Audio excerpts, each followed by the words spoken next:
Terima kasih Anda masih bersama kami dalam Sapa Indonesia Pagi. Saudara, warga Kampung Barokaso, Desa Sukamulya, Cianjur, Jawa Barat digegerkan dengan penemuan jasad perempuan di perkebunan teh. Jasad ditemukan warga yang tengah melintas di kawasan itu. Warga yang menemukan jasad korban langsung melaporkan ke polisi. Saat olah TKP, polisi berhasil menemukan identitas korban. Korban kemudian dibawa ke kamar jenazah untuk diotopsi guna mengetahui penyebab pasti kematian.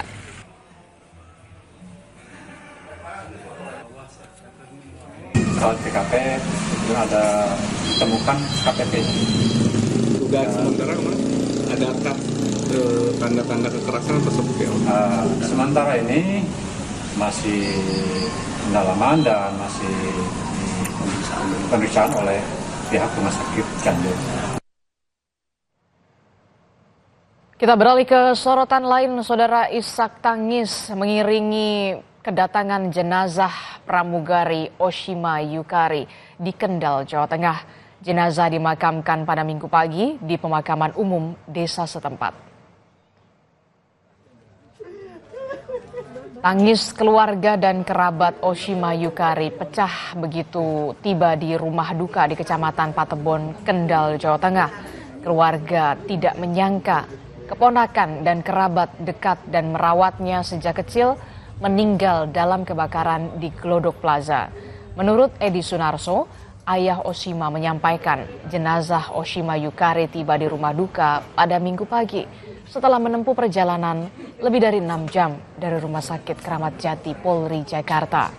Perjalanan sempat terhambat ban mobil rombongan yang bocor, Saudara.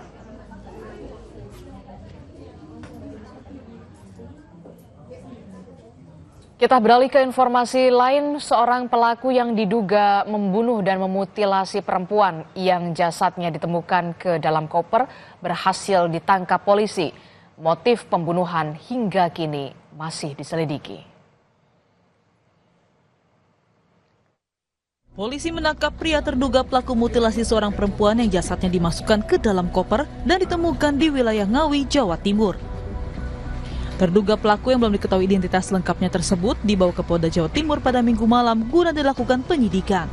Selain itu, polisi juga membawa barang bukti, 1 kantong plastik besar, serta 2 mobil yang digunakan sebagai sarana oleh pelaku. Ditangkap di mana, Dan? Ditangkap di mana, Dan? Mutilasi, Dan, ya? Di Tulungagung, Dan, ya? Pelaku mutilasi, Dan, ya? Di Madiun, ya betul. Di mana? Besok dirilis besok. Satu orang pelaku atau gimana? Besok disampaikan Pak Dir ya. Siap. Terima kasih, Dan. Sementara itu, keluarga korban berharap bisa bertemu dengan pelaku. Keluarga ingin mengetahui secara langsung motif pelaku tega membunuh korban. Diserahkan kepada pihak kepolisian lah, bagaimana jalur hukumnya, kepastiannya ya serahkan pasrah sama kepolisian. Pengen ketemu ya? Tersangka pengen ketemu banget. Terus mau ngapain Pak kalau ketemu Pak? Cuma pengen tanya apa permasalahannya gitu aja. Sebelumnya, warga dihebohkan dengan temuan jenazah perempuan dalam sebuah koper berwarna merah di parit tepi jalan di Ngawi, Jawa Timur. Koper ini ditemukan seorang warga saat akan membuang sampah di lokasi. Curiga dengan isi koper yang terbungkus paket ekspedisi, warga mencoba membuka koper dan dikagetkan dengan temuan jenazah.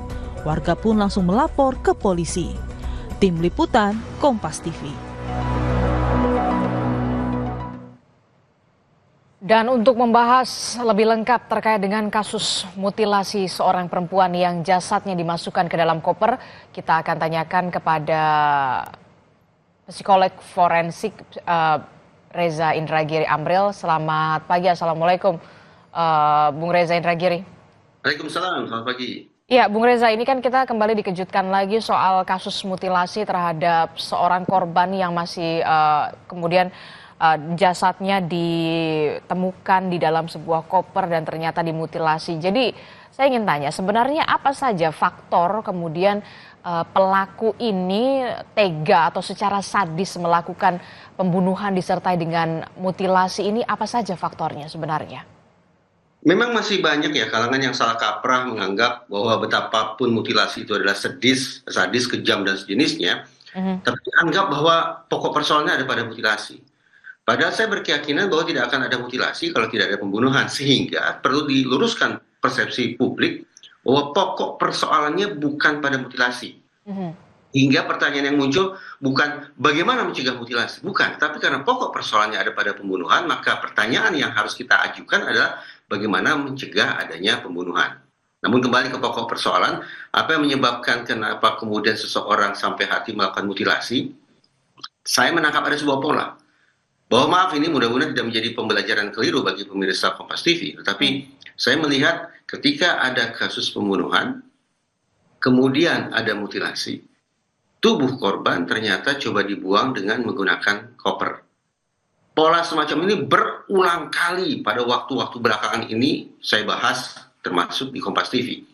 Dari situ saya beranggapan bahwa boleh jadi peniruan lah, belajar sosial lah, terinspirasi dari perilaku orang lain lah yang menjadi penjelasan mengapa kemudian ada orang-orang yang melakukan misi kedua kejahatan dengan cara mutilasi dan memasukkannya ke dalam koper. Misi kedua kejahatan yang saya maksud adalah bagaimana seorang pelaku kejahatan setelah melancarkan misi pertama yaitu menghabisi korban, berusaha untuk melarikan diri dari pertanggungjawaban pidana. Itu adalah misi kedua kejahatan, melarikan diri dari pertanggungjawaban pidana. Caranya bagaimana? Ada yang merusak TKP, ada yang merusak CCTV, ada yang mempengaruhi saksi maksud saya. Ada yang mencoba untuk tanda petik membeli polisi, ada pula yang mencoba untuk menghilangkan barang bukti. Nah, dalam kasus seperti yang menjadi topik perbincangan kita, misi kedua itu dilakukan dengan cara berupaya menghilangkan barang bukti dengan memasukkannya potongan-potongan tubuh korban itu ke dalam koper untuk kemudian diangkut sedemikian rupa lalu dibuang ke tempat tertentu. Oke, jadi misinya adalah karena ingin menghilangkan barang bukti atau menghilangkan jejak begitu ya, untuk menghindari jeratan hukuman setelah melakukan pembunuhan disertai dengan kegiatan mutilasi begitu ya, Bung Reza Indragiri. Tapi yang kemudian menjadi pertanyaan kita saat ini adalah begini, pelaku diketahui kalau tidak salah merupakan suami siri dari korban. Nah, biasanya faktor-faktor pembunuhan disertai dengan mutilasi ini karena memang cekcok dalam rumah tangga atau faktor ekonomi atau semacamnya, mereka gelap mata atau seperti apa sebenarnya, Bung Reza? Bahwa perkawinan itu sebatas dilakukan secara siri, sah tapi secara siri artinya tidak tercatat oleh negara, kita patut untuk berasumsi adakah persoalan ekonomi di situ. Bahwa kedua belah pihak barangkali tidak memiliki kesanggupan secara finansial untuk melanggengkan pernikahan mereka secara terbuka yang berkonsekuensi adanya pada kewajiban-kewajiban tertentu yang harus dilaksanakan oleh kedua belah pihak, kendala finansial. Atau adakah kemungkinan bahwa pernikahan siri itu dilakukan karena ini merupakan sebuah relasi yang gelap sifatnya, relasi yang justru harus ditutupi keberadaannya dari publik. Karena itu sejak 0 kilometer sejak pernikahan itu dilangsungkan, memang pernikahan itu sudah membawa ruang yang rentan bagi terjadinya konflik. Adanya beban ekstra yang harus mereka tanggung yang tidak ada pada pasangan-pasangan lain yang menikah secara resmi tercatat oleh negara. Dengan anggapan sedemikian rupa, maka sah bagi kita untuk paling tidak berspekulasi. Ini barangkali merupakan sebuah potret kecil tentang sebuah keluarga yang sejak awal memang sudah ditimpa oleh segala macam bentuk ketegangan di dalamnya. Ketika kemudian sebuah keluarga atau rumah tangga sudah rawan cekcok, ada sekian banyak sumber ketegangan yang tidak teratasi secara baik, maka hitung-hitungan di atas kertas KDRT akan menjadi tanda petik solusinya. Karena hitung-hitungan di atas kertas juga secara teoritis, bahwa ketika seseorang dilanda oleh serba perasaan negatif, takut, cemas, frustrasi, marah, benci, dendam, cemburu, dan sejenisnya, maka berlanjut perasaan-perasaan negatif itu akan dimanifestasikan ke dalam perilaku kekerasan, perilaku agresif. Dalam kasus ini, perilaku kekerasan yang dilakukan adalah pembunuhan. Pembunuhan yang kemudian dilanjutkan dengan upaya untuk melarikan diri dari pertanggungjawaban pidana dengan memutilasi tubuh korban dan membuangnya sedemikian rupa. Terkait dengan kasus ini, Bung Reza Indragiri, berarti pelaku ini sudah seharusnya sepatutnya dijerat dengan pembunuhan berencana begitu? Ataukah kemudian ini Anda melihat ini adalah yang sudah direncanakan karena koper sudah disiapkan, kemudian juga sempat terjadinya itu di sebuah hotel begitu? Ataukah kemudian justru ada unsur spontan atau justru memang ini sudah direncanakan kalau menurut Anda? Seandainya koper itu disediakan sebelum terjadinya pembunuhan, maka patut kita menduga ini merupakan 340, pembunuhan berencana. Tetapi saya membayangkan bahwa hotel sesungguhnya bukanlah tempat yang ideal bagi seseorang untuk melakukan pembunuhan kemudian mutilasi sedemikian rupa. Kenapa? Karena hotel adalah wilayah terbuka, ruang yang tidak sepenuhnya dalam penguasaan si pelaku. Kalau si pelaku ingin perbuatannya tidak diketahui orang lain, maka semaksimal mungkin dia harus memilih wilayah yang tertutup yang tidak diakses oleh sembarangan orang, bahkan kalau perlu dialah satu-satunya pihak yang memiliki kekuasaan atas wilayah atau tempat tersebut. Jadi perkiraan saya, karena dia salah pilih lokasi, maka tampaknya ini bukan merupakan 340. Bahkan mungkin tidak pula 338 atau pembunuhan, tapi barangkali ada cekcok yang meledak sedemikian rupa, yang membuat pelaku naik pitam, kehilangan kendali diri, sehingga melakukan kekerasan. Dia sebatas melakukan kekerasan, namun berakibat fatal terhadap korban, karena korban kehilangan nyawa. Kalau situasinya sedemikian rupa, maka sekali lagi ini bukanlah pembunuhan berencana, ini bukan pula pembunuhan, tapi boleh jadi ini adalah penganiayaan yang mengakibatkan orang meninggal dunia. Pada titik itu tidak ada perencanaan, tapi bahwa pelaku kemudian berupaya menghilangkan tubuh korban dengan membeli koper misalnya, di situ ada perencanaan. Tapi perencanaan bukan terkait dengan pembunuhan, tapi perencanaan terkait dengan menghilangkan barang bukti. Karena perencanaannya bukan terkait dengan pembunuhannya, maka sekali lagi perkiraan saya ini bukan pembunuhan berencana, bukan pula pembunuhan, tapi akibat adanya sebuah ledakan emosional yang sesaat yang membuat seseorang gelap mata sehingga melakukan penganiayaan yang mengakibatkan orang meninggal dunia. Oke, jadi kalau dari analisa Anda ini bukan pembunuhan berencana, kemudian berawal dari adanya dugaan cekcok yang begitu sengit begitu ya, emosi yang begitu meledak-meledak dari pelaku begitu, ataukah memang di sana ada cekcok karena cemburu atau seperti apa? Anda melihatnya sampai kemudian si pelaku ini atau terduga pelaku ini sampai meledak emosinya kemudian melakukan penganiayaan hingga terjadilah pembunuhan ini atau kematian ini. Latar seseorang melakukan kekerasan termasuk pembunuhan secara umum ada dua. Cuma latar yang sifatnya instrumental. Bagaimana seseorang melakukan aksi kekerasan termasuk pembunuhan guna mendapatkan manfaat tertentu. Hartakah, cintakah, atau perasaan bukan perasaan maksud saya, tapi hal-hal yang sesungguhnya ingin didapat dan hanya bisa diperoleh dengan cara melakukan aksi kejahatan terhadap target.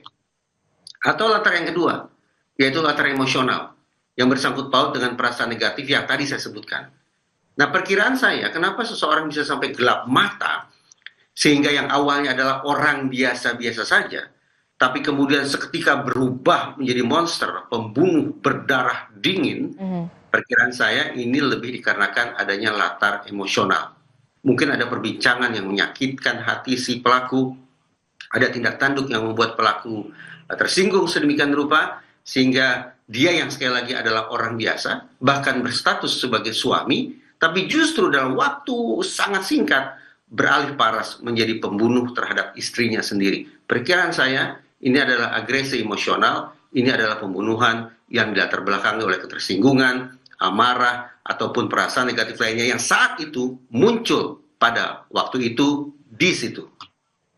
Oke, baik. Itu karena memang ada berbagai macam faktor. Salah satunya mungkin ada dugaan kecemburuan atau sakit hati atau semacamnya begitu ya, Bung Reza? Betul. Jadi perilaku kekerasan yang sedemikian dahsyat itu mungkin sesungguhnya merupakan perilaku yang impulsif. Yang terpantik oleh adanya ketersinggungan ataupun perasaan negatif lainnya. Namun ini pemikiran spekulatif yang sudah barang tentu tetap harus diinvestigasi oleh pihak kepolisian. Oke, berarti untuk tes kejiwaan menurut Anda tetap perlu dilakukan atau tidak perlu dilakukan soal dalam case ini, dalam kasus ini? Saya orang yang berulang kali mengkritisi terlalu seringnya otoritas penegakan hukum menggunakan pemeriksaan psikologis untuk mengetahui profil si pelaku, untuk mengetahui kondisi kejiwaannya, untuk mengetahui adanya abnormalitas apapun itu. Pertama, menurut saya ketika seorang tersangka pelaku pidana bisa diajak berkomunikasi, tidak ada urgensi sesungguhnya untuk dilakukan pemeriksaan kejiwaan, terlebih untuk menakar apakah yang bersangkutan itu waras atau tidak.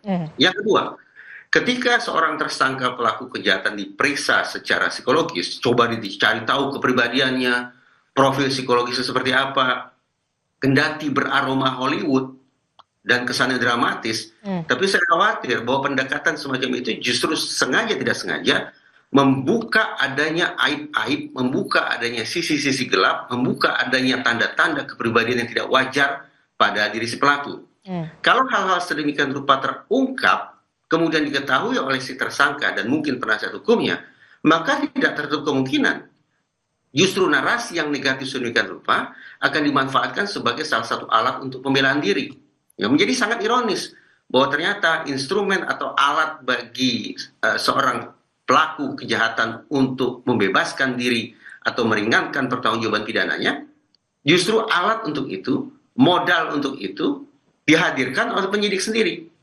Penyidik yang kadung secara begitu bersemangat mencoba menerapkan pemeriksaan psikologis terhadap pelaku, kemudian menemukan sekian banyak hal negatif, diketahui oleh pelaku, dan pelaku gunakan itu nantinya di ruang sidang untuk membela dirinya. Oke, itu jadi sepertinya tidak perlu dilakukan begitu ya, bisa jadi upaya untuk menghindari jeratan hukum begitu ya dari soal pemeriksaan kejiwaan. Nah, berarti kalau menurut Anda, Bung Reza Indragiri, jeratan hukum apa yang kemudian sesuai untuk bisa dilakukan oleh polisi terhadap pelaku? Kalau tadi Anda menyebutkan tampaknya ini ada dugaan bukan pembunuhan berencana, tapi kan kita mengatakan ini dilakukan juga pembunuhan disertai mutilasi yang bisa begitu sadis begitu ya, Bung Reza? Mutilasinya memang sadis. Membayangkannya saja memunculkan kengerian yang amat sangat. Tetapi sekali lagi kita jangan salah kaprah. Pokok persoalan pada peristiwa ini bukan pada mutilasinya. Jadi bukan pada pasal mutilasi atau sejenisnya, bukan. Situasi ini terjadi, bahkan perbincangan kita ini berlangsung karena ada seseorang yang kehilangan nyawa. Lalu kemudian ada mutilasi. Nah, kehilangan nyawa di dalam KUHP itu ada 3 pasal paling tidak. Pertama, pembunuhan berencana. Kalau pembunuhan berencana yang dikenakan terhadap pelaku, maka ancaman hukumannya maksimal bisa sampai hukuman mati atau hukuman seumur hidup. Di bawah itu ada pembunuhan. Di bawah itu, ini yang tadi saya katakan, agak sulit bagi saya membayangkan seorang suami di hotel di area yang tidak dia kuasai, sampai kemudian melakukan pembunuhan secara berencana ataupun tidak berencana, itu yang agak sulit saya pahami. Karena itulah perkiraan saya, ketimbang menggunakan pasal pembunuhan berencana ataupun pasal pembunuhan, tidak tertutup kemungkinan yang dilakukan oleh si pelaku adalah tanda petik sebatas penganiayaan, melakukan kekerasan yang mengakibatkan kematian, meninggal dunia. Berarti pasalnya adalah pasal penganiayaan yang mengakibatkan orang meninggal dunia.